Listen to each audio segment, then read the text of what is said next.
Olá, meu nome é Rian e eu venho apresentar uma apresentação sobre gerenciamento de configuração de software. Pode passar.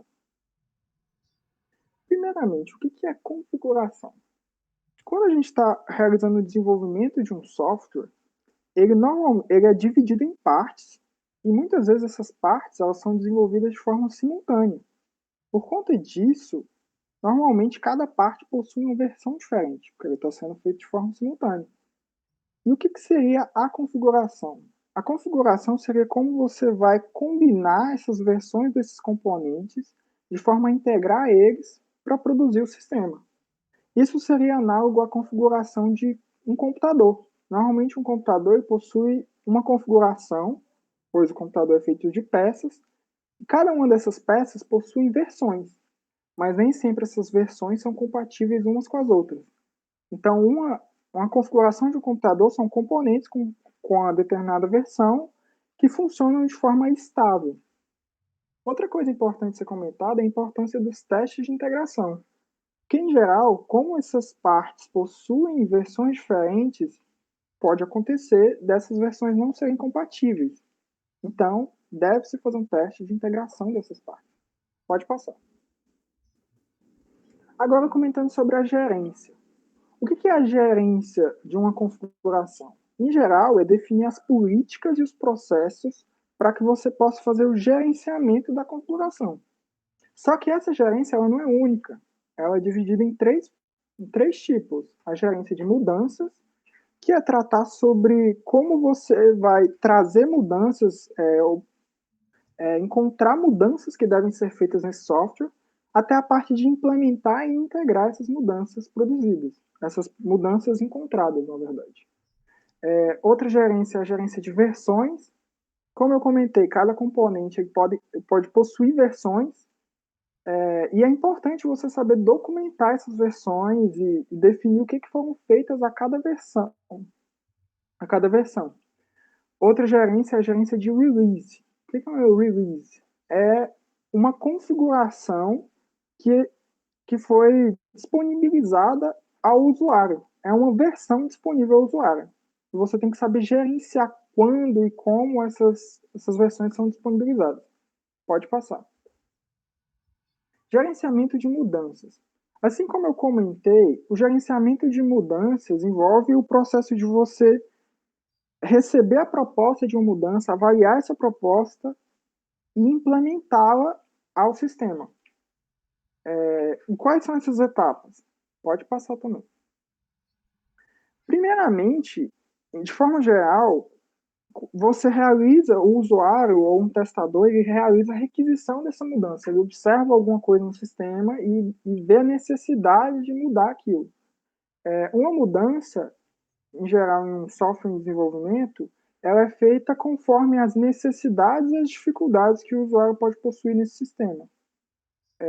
Em seguida, é realizada uma análise da veracidade da requisição. Como assim? Muitas vezes, um usuário ou a pessoa que realizou a requisição, ela cometeu um engano. Às vezes, aquela funcionalidade que ela está requerendo já existe no sistema, ou muitas vezes ela está requisitando alguma coisa que é irreal, tipo, que não é necessária, ou já atende o que ela precisa. E é isso. Se essa análise for feita e for verificado que aquela necessidade é verdadeira, é válida, é passado então para a equipe de desenvolvimento. E ela vai realizar outra análise. Agora, uma análise de determinar se essa requisição ela é possível de ser implementada. Analisar os custos, analisar o impacto dessa mudança e também os detalhes de implementação. Seria possível integrar o sistema, essa mudança? E a equipe de desenvolvimento realiza essa análise. Uma vez que ela verifica essa possibilidade, é passada para o Comitê de Controle de Mudanças, para que eles possam realizar uma análise. Quem é o Comitê de Controle de Mudanças? Seria um grupo de pessoas que é responsável por verificar quais mudanças devem ser feitas ao sistema. Eles verificam, eles analisam geralmente qual o impacto também dessa funcionalidade Melhor, corrigindo. O comitê, ele recebe não uma única mudança, mas várias mudanças, porque um sistema de desenvolvimento ele não possui uma ou outra mudança, são várias.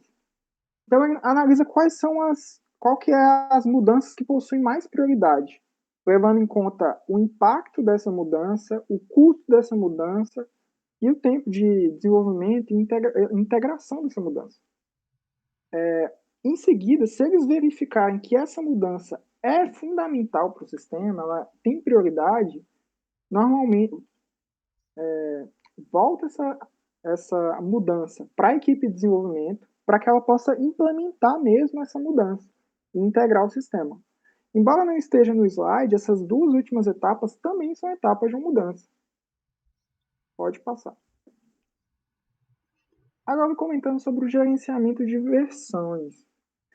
O que é o gerenciamento de versões? Cada componente possui versões. E é importante você definir um método para essas versões. Você, primeiro, tem que saber identificar as versões de cada componente. Ah, o componente tal tem a versão 1, 2, a versão 2.2. Definir o armazenamento dessas versões. Quando você é mais inexperiente, por exemplo, normalmente você vai fazendo cópias dessas versões no próprio disco para que você não perca o que foi feito. Hoje, por exemplo, a gente tem a ferramenta do Git para fazer esse controle de versões. E isso é muito importante de ser definido. Como é que você vai gerenciar, vai armazenar cada uma das versões, para que você possa voltar nessas versões. Registro de histórico também é muito importante.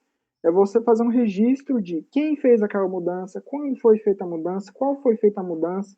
Isso é fundamental quando você vai fazer uma auditoria de software. Você saber quem, por que está dando algum problema, quando é que algo foi implementado, é muito importante. Desenvolvimento independente.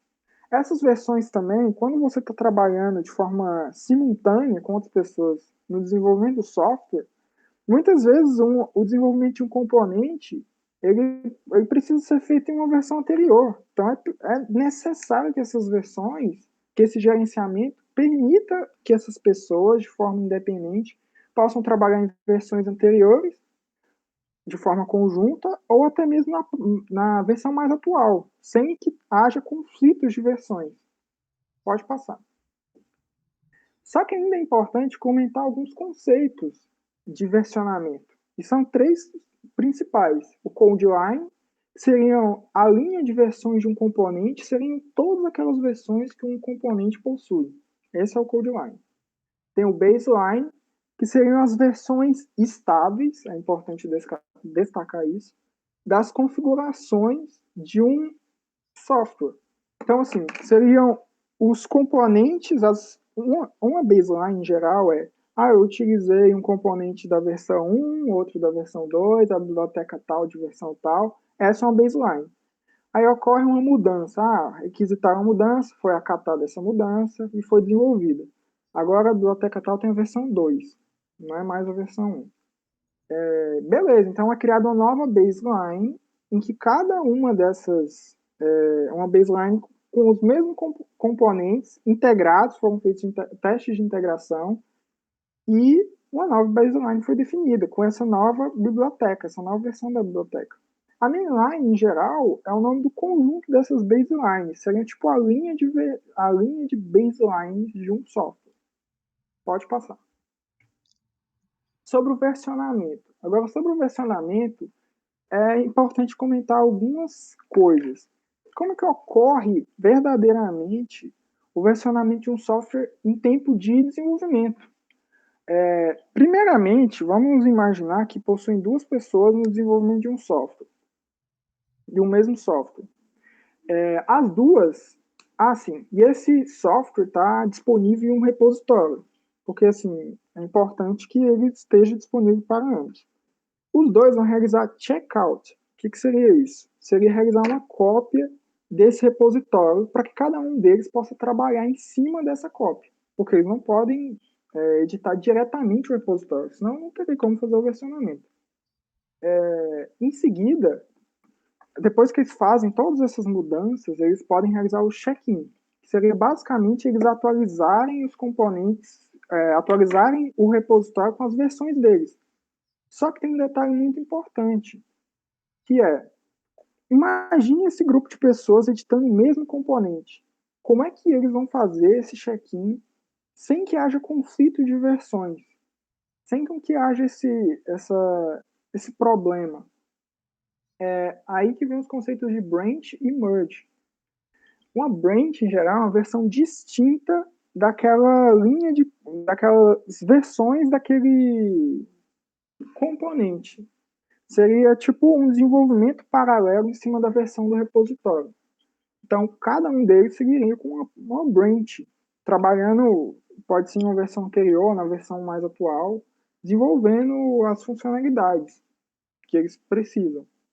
Já o merge seria necessariamente essa parte que eu comentei, que seria a junção dessas branches, e muitas vezes esse merge é realizado de forma manual, para que não ocorra inconsistências e incompatibilidade entre as diferentes versões, as diferentes branches desse mesmo code line, dessa baseline.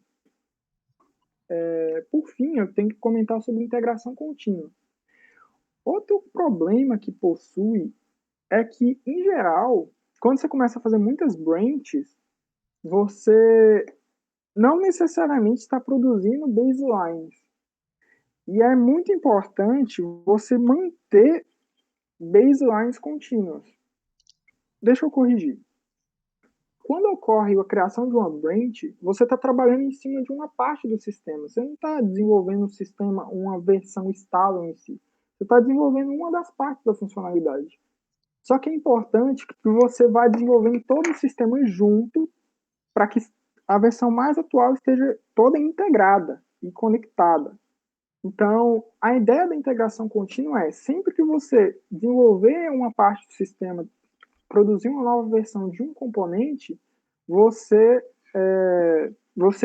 já faça a atualização dos outros componentes também, para que você já possa integrar todos eles e ter uma nova versão estável, uma nova baseline.